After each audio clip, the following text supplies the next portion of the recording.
रसति द्वापरे हिंसा तुश्चन्न तद्वशैर्धर्मास्याधर्मलक्षणैः यशस्विनो महाशाला स्वाध्यायाध्ययने रता आढ्या कुटुम्बिनो वृष्टा वर्णा छत्र द्विजोत्तरा। द्वापर युग में हिंसा, असंतोष, झूठ और द्वेष, अधर्म के इन चार चरणों की वृद्धि हो जाती है और इनके कारण धर्म के चारों चरण तपस्या, सत्य, दान और आधे आधे क्षीण हो जाते हैं। उस समय के लोग बड़े यशस्वी, कर्मकांडी और वेदों के अध्ययन अध्यापन में बड़े तत्पर होते हैं। लोगों के कुटुंब बड़े बड़े होते हैं, प्रायः लोग धनाढ्य एवं सुखी होते हैं। उस समय वर्णों में क्षत्रिय और ब्राह्मण दो वर्णों की प्रधानता रहती है। कालो तु धर्म हेतु नाम तुर्यांशु अधर्म हेतु भी एदमानय क्षीयमाणो ह्यन्ते सोऽपि विनङ्क्षति तस्मिन् लुब्धा दुराचारः निर्दयः शुष्कवैरिणः दुर्भगा भूरितर्षास्यो शूद्रादासोत्तरा प्रजा। कलयुग में तो अधर्म के चारों चरण अत्यंत बढ़ जाते हैं। उनके कारण धर्म के चारों चरण क्षीण होने लगते हैं और उनका चतुर्थांश ही बच रहता है। 1/4 चौथाई ही बचा रहता है। तात्पर्य अंत में तो उस चतुर्थांश का भी लोप हो जाता है। ये कलयुग की स्थिति है।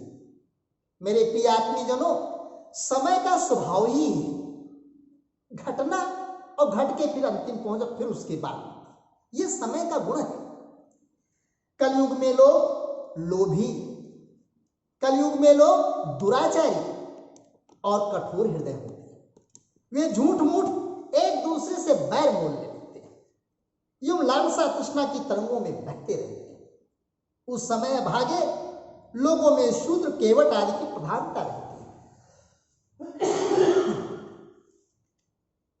सत्वं रजसतमिति दृश्यन्ते पुरुषे गुणा काल संचोदितास्ते वै परिवर्तन्त आत्मनि प्रभवन्ति यदा सत्त्वे मनोबुद्धिन्द्रियाणि च तदा कृतयुगं विद्याज्ञाने तपसि यद रुचि। सभी प्राणियों में 3 गुण होते हैं, सत्व, रज और तम। काल की प्रेरणा से समय समय पर शरीर, प्राण और मन में उनका ह्रास और विकास हुआ करता है। प्रिबंधों, बड़ी तात्विक बात है। सुखदेव जी महाराज परीक्षित को समझाते हुए कहते हैं, ये काल का ही स्वभाव है। ये काल जो है, ये मन बुद्धि इंद्रियां सत्गुण में स्थित होकर अपना अपना काम करने लगते हैं। उस समय सतयुग समझना चाहिए। सत्गुण की प्रधानता के समय मनुष्य ज्ञान और तपस्या से अधिक प्रेम करते हैं। समय अपने प्रारंभिक जब युग शुरू होता है तो उस समय सत्युग प्रभावी रहता है और सत्युग के ये धर्म है। लोग तपस्या में, लोग ज्ञान में, लोग वैराग्य में प्रवृत्त होते हैं। यदा धर्मार्थ कामेषु भक्तिर्भवति देहिनां तदा त्रेता रजो वृत्तिर्ते जानीह बुद्धिमन् यदा लोभस्त्व संतोषो मानो दम्भोऽथो मत्सरः कर्मणां चापि काम्यानां द्वापरं तद् रजस्तमः। क्या सुंदर! जिस समय मनुष्यों की प्रवृत्ति और रुचि धर्म, अर्थ और लौकिक पारलौकिक सुख भोगों की ओर होती है तथा शरीर, मन और इंद्रियां रजोगुण में स्थित होकर काम करने लगती है, बुद्धिमान परीक्षित ये समझना चाहिए कि उस समय त्रेता युग अपना काम कर रहा है। जिस समय लोभ, असंतोष, अभिमान, दंभ और मत्सराद दोषों का बोलबाला हो और मनुष्य बड़े उत्साह तथा रुचि के साथ सकाम कर्मों में लगना चाहे, उस समय द्वापर युग समझना चाहिए। अवश्य ही रजोगुण और तमोगुण की मिश्रित प्रधानता का नाम ही द्वापर युग। हम त्रेता से द्वापर में आते हैं। अगर आप ध्यान से आपने रामायण और महाभारत की कहानी सुनी है, ये दोनों इतिहास हमें उस काल के गुणों को अवगत कराते हैं। आप प्रभु श्री रामचंद्र जी और उनके रामराज को देखिए, आप हस्तिनापुर को और श्री कृष्ण भगवान भीष्म वगैरह को देखिए। तो काल त्रेता से द्वापर में आया तो धर्म, ये जो रजोगुण और तमोगुण की प्रवृत्ति द्वापर में ज्यादा है, सत्वगुण की प्रवृत्ति त्रेता में ज्यादा है। इसीलिए श्री रामचंद्र जी मर्यादा पुरुषोत्तम और कृष्ण जी लीला पुरुषोत्तम। यदा मायानृतं तन्द्रा निद्रा हिंसा विषादनम शोको मोहो भयं दैन्यं स कलिस्तामसा स्मतः। जिस समय झूठ कपट, तंद्रा निद्रा, हिंसा विषाद, शोक मोह, भय और दीनता की प्रधानता हो, उसे तमोगुण प्रधान कलयुग समझना चाहिए। अब आप देखिए, हमारे भागवत शास्त्र में हमारे ऋषि मुनियों ने आज से हजारों साल पहले समय के गुणों की जो व्याख्या की है, आज हमारा अर्वाचीन विज्ञान भी इसी को समझता है। ये देख के ताज्जुब होता है पढ़ने से कि आज वैज्ञानिक पश्चिम दर्शन हमारा आत्मा, ब्रह्म और भगवान की बात करता है। ये बड़ा ताज्जुब है। यस्मात् क्षुद्रदृशो मर्त्या शूद्रभाग्या महाशना कामिनो वित्तहीनाश्च स्वैरिण्यश्च स्त्रियो सतिः दस्युत्कृष्टजनपदा वेदाः पाखण्डदूषिता राजानस्य प्रजाभक्षा शिष्णोदलपराद्विजः। जब कलयुग का राज होता है तब लोगों की दृष्टि क्षुद्र हो जाती है। अधिकांश लोग होते तो हैं अत्यंत निर्धन, परंतु खाते बहुत अधिक है। उनका भाग्य तो होता बहुत मंद और चित्त में कामनाएं होती बहुत बड़ी बड़ी। स्त्रियों में दुष्टता और कुलटापन की वृद्धि हो जाती है। सारे देश में, गांव-गांव में लुटेरों की प्रधानता और प्रचुरता हो जाती है। पाखंडी लोग अपने नए नए मत चलाकर मनमाने ढंग से वेदों का तात्पर्य निकालने लगते हैं और इस प्रकार उन्हें कलंकित करते हैं। राजा कहलाने वाले लोग प्रजा की सारी कमाई हड़प कर उन्हें चूसने लगते हैं। ब्राह्मण नामधारी जीव पेट भरने और जन्नेंद्रियों को तृप्त करने में लगे रहते हैं। ये कलयुग की विशेषता है। ये समय का ही दोष है, इसमें कोई कुछ नहीं कर सकता।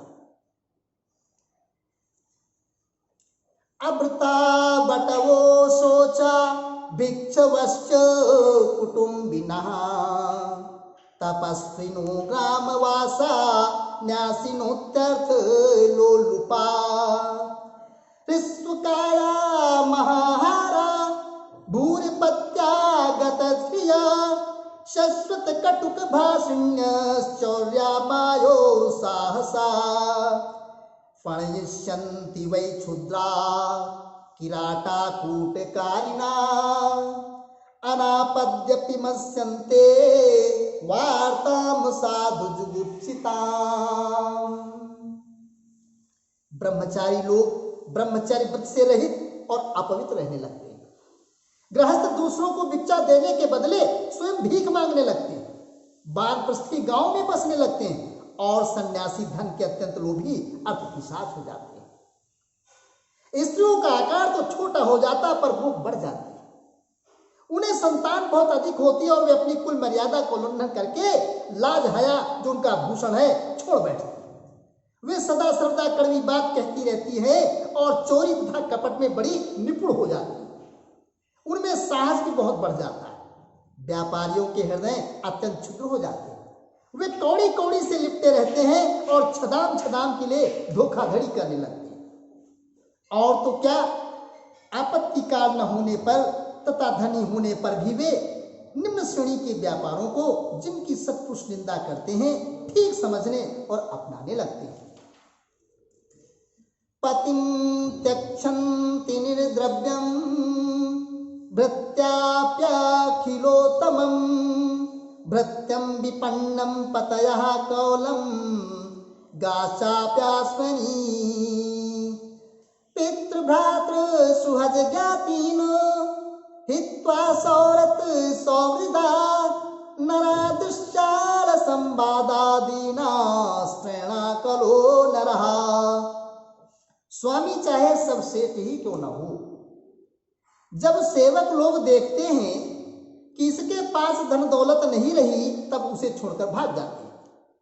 सेवक चाहे कितना ही पुराना क्यों न हो, परंतु जब वो किसी विपत्ति में पड़ जाता है तब स्वामी उसे छोड़ देते हैं। और तो क्या, जब गांव में बकेन हो जाती, दूध देना बंद कर देती, तब लोग उनका भी परित्याग कर देते। प्रिय परीक्षित, कलयुग के मनुष्य बड़े ही लंपट हो जाते हैं। वे अपनी काम वासना को तृप्त करने के लिए किसी से प्रेम करते हैं। वे विषय वासना के वशीभूत होकर इतने दीन हो जाते हैं कि माता पिता भाई बंधु और मित्रों को भी छोड़कर केवल अपनी साली और सालों से ही सलाह लेने लगते हैं। शूद्राः प्रतिगृह्यन्ति तपोवेशोपजीविनः धर्मं वक्षन्ति धर्मज्ञा अधिरुह्योत्तमासनम् नित्यम् उद्विग्न मनसो दुर्भिक्षकरकर्षिता निरन्ये भूतले राजन् अनावृष्टि भयातुरा। शूद्र तपस्वियों का वेश बनाकर अपना पेट भरते और दान देने लगते हैं। जिन्हें धर्म का रत्ती भर ज्ञान नहीं है, वे ऊंचे सिंहासन पर विराजमान होकर धर्म का उपदेश करने लगते हैं। हे प्रिय परीक्षित, कलयुग की प्रजा सूखा पड़ने के कारण अत्यंत भयभीत और आतुर हो जाती है। एक तो दुर्भिक्ष और दूसरे शासकों की करवृत्ति। प्रजा के शरीर में केवल अस्थि पंजर और मन में केवल उद्वेग शेष रह जाता है। प्राण रक्षा के लिए रोटी का टुकड़ा मिलना भी कठिन हो जाता है। कलयुग में प्रजा शरीर ढकने के लिए वस्त्र और पेट की ज्वाला शांत करने के लिए रोटी, पीने के लिए पानी और सोने के लिए 2 हाथ जमीन से भी वंचित हो जाती है। उसे दाम्पत्य जीवन, स्नान और आभूषण पहनने तक की सुविधा नहीं रहती। लोगों की आकृति, प्रकृति और चेष्टाएं पिशाचों की सी हो जाती।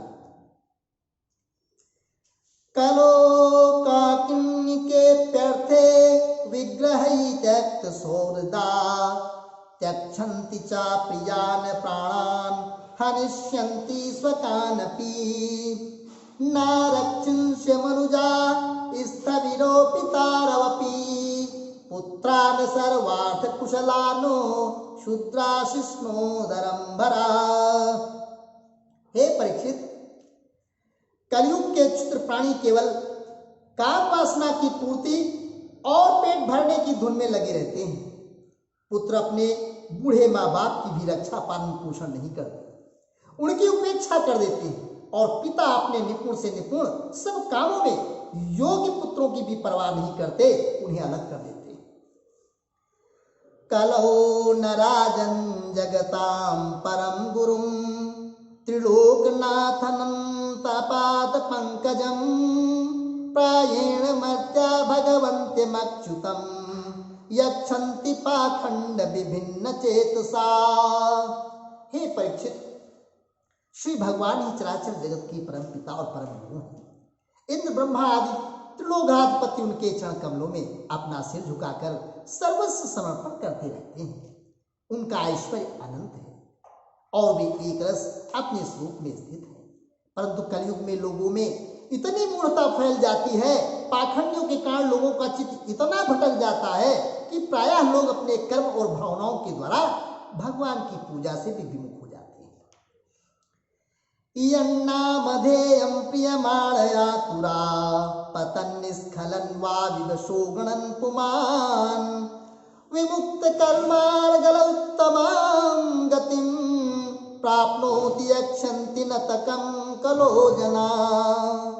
मनुष्य मरने के समय आतुरता की स्थिति में अथवा गिरते या फिसलते समय विवश होकर भी यदि भगवान के किसी एक नाम का उच्चारण कर ले तो उसके सारे कर्म बंधन छिन्न भिन्न हो जाते हैं और उसे उत्तम से उत्तम गति प्राप्त होती है।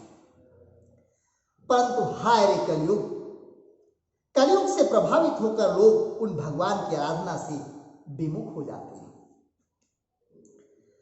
पुंसां कलिकृतान् दोषान् द्रव्य देशात्म संभवान् सर्वान् हरति चित्तस्थो भगवान पुरुषोत्तमः।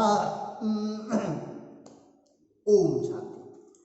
सुतः संकीर्तितो ध्यातः पूजितश्चाद्रतोऽपि वा नृणां धुनोति भगवान् हितस्थो जन्मायुता शुभम।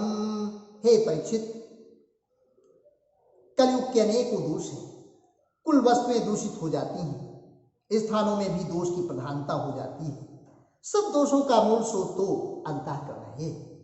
परंतु जब पुरुषोत्तम भगवान हृदय में आ विराजते हैं तब उनकी सन्निधि मात्र से ही सबके सब दोष नष्ट हो जाते हैं। भगवान के रूप, गुण, लीला, धाम, नाम के श्रवण, संकीर्तन, ध्यान, पूजन, आदर से मनुष्य के हृदय में आकर विराजमान हो जाते हैं और एक दो जन्म के पापों की तो बात ही क्या, हजारों जन्मों के पाप के ढेर भी क्षण भर में भस्म कर देते हैं। यथा हि मे निस्थितो वह निर्दुर्वणः धातुजम् एवं आत्मगतो विष्णु योगिनां शुभाशयम्। जैसे सोने के साथ संयुक्त होकर अग्नि उसके धातु संबंधी मलिनता आदि दोषों को नष्ट कर देती है, वैसे ही साधकों के हृदय में स्थित होकर भगवान विष्णु उनके अशुभ संस्कारों को सदा के लिए मिटा देते हैं। हे परीक्षित, विद्या तपः प्राण निरोध मैत्री तीर्थाभिषेक व्रत दान जपे नात्यंत शुद्धिं लभतेन्तरात्मा यथा हृदिस्ते भगवन्त्यनन्ते।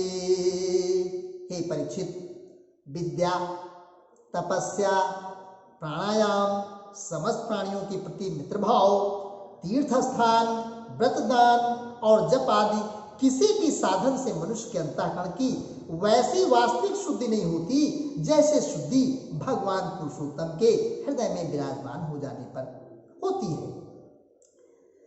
तस्मात् सर्वात्मना राजन् हृदयस्थिं कुरु केशवम्।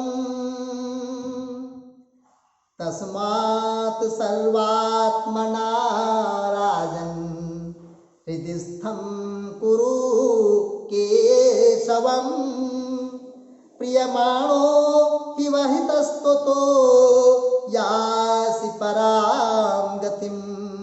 हे परीक्षित, अब तुम्हारी मृत्यु का समय निकट आ गया है। अब सावधान हो जाओ। पूरी शक्ति से और अंतःकरण की सारी वृत्तियों से भगवान श्री कृष्ण को अपने हृदय सिंहासन पर बैठा लो। ऐसा करने से अवश्य तुम्हें परम गति की प्राप्ति होगी। नियमाणैर्विद्ययो भगवान परमेश्वरा आत्मभावं नित्यं स सर्वात्मा सर्व संशय। जो लोग मृत्यु के निकट पहुंच रहे हैं उन्हें सब प्रकार से परमेश्वरशाली भगवान का ही ध्यान करना चाहिए। हे प्यारे परीक्षित, सबके परमाश्रय और सर्वात्मा भगवान अपना ध्यान करने वाले को अपने स्वरूप में लीन कर लेते हैं, उसे अपना स्वरूप बना लेते हैं। कलेर दोष निधि राजन अस्ति एको महान गुणः कीर्तना देव कृष्णस्य मुक्त संगा परम ब्रजीत। हे परीक्षित, यूं तो कलयुग दोषों का खजाना है, परंतु इसमें एक बहुत बड़ा गुण है। वो गुण ये कि कलयुग में केवल भगवान श्री कृष्ण का संकीर्तन करने मात्र से सारी आसक्तियां छूट जाती हैं और परमात्मा की प्राप्ति हो जाती है। कृते यद ध्यायतो विष्णुं